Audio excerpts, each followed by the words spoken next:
колега Коле, и проектот кој што го наведовте Александрополус не е довршен, велите во 2024 година. Ајде да почекаме па да видим. Во однос на трансформацијата на производство на електрична енергија, односно она што сакате да кажете дека ќе биде добивка за државата, јас велам дека тоа ќе биде добивка за приватните фирми.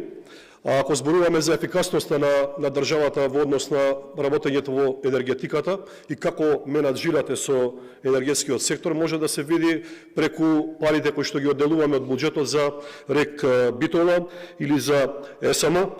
300 милиони евра, се извинувам, не чини неработењето, односно криминалот во ЕСМ и за покривањето на овој криминал. Така да премногу пари одат